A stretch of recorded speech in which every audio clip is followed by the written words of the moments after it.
Have you ever wondered if it's possible to buy a home when you don't live in the area and you can't really visit? Well, it is intimidating. It is definitely possible. In today's video, I am going to give you 8 tips for buying a home online.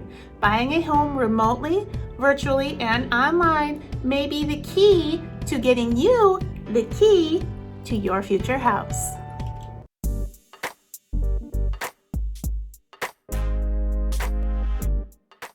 Hi there, my name's Emily Farber and I'm a realtor with Leppy-Crager Realtors in Iowa City. I create videos all about real estate and the greater Iowa City area. The goal of my videos is to help you up your real estate IQ and introduce you to the greater Iowa City area. Sometimes life throws a curveball. What if you find out you need to move? How do you do it if you don't want to throw away tons of money renting for a year, or even worse, spending months trapped in a hotel? What if you can't home shop in person because of health concerns, physical limitations, or location constraints, such as being in the military overseas, or the price of travel is just too high to make frequent visits a reality? Well, then buying a home online, remotely, and virtually is going to be the key to your success. If you're considering buying a home in the greater Iowa City area and you live out of state, you can give me a call or an email and let's talk about it. My contact information is in the description box right below this video. If you're watching this on your phone and you don't know how to find that, all you need to do is tap the title of this video and the description box will pop right open. Here are my 8 tips for buying a home online. Let's put the most important tip first. Number 1, you need to choose your realtor wisely. Your realtor is going to be your eyes, ears, and nose on the ground, so it is important to select a realtor who is in tune with your needs, competent with technology, experienced in helping people buy remotely, and the type of person that you would trust to help you make a very big decision.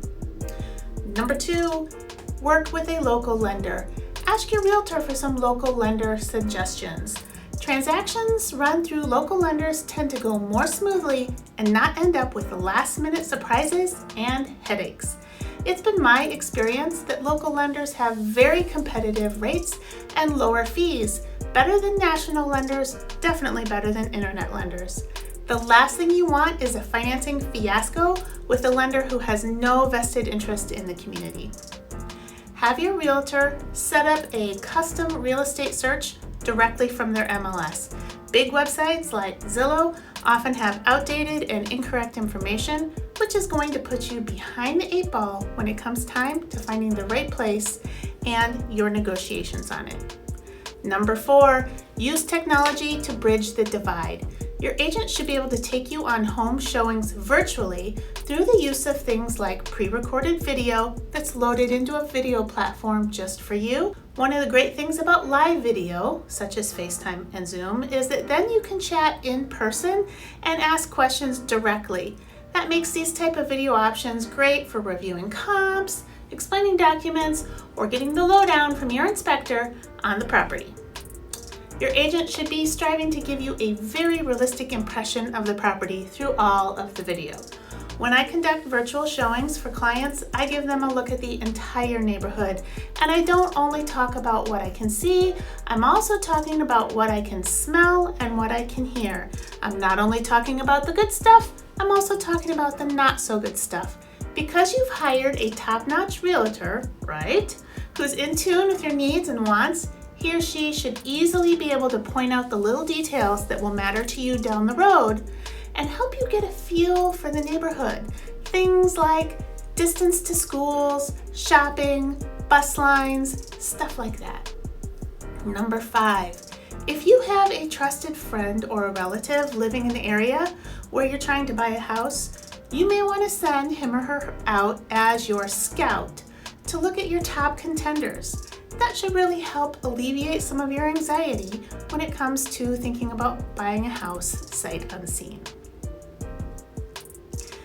Number 6, another option, if travel is possible but not something that you can make happen immediately, is to write an offer with a contingency that states you have a certain amount of time, say 48 hours, to get into town, personally view the property and approve of it. Like any contingency, you should review the pros and cons of how that will impact your offer with your realtor. Number 7, your realtor should be able to offer you an electronic signature program to help you sign all necessary documents related to your transaction, something like .loop or DocuSign. Number 8, when it comes time for your closing, you don't even have to be present for that. With enough advance notice, your lender, realtor, and attorney can arrange for a remote closing.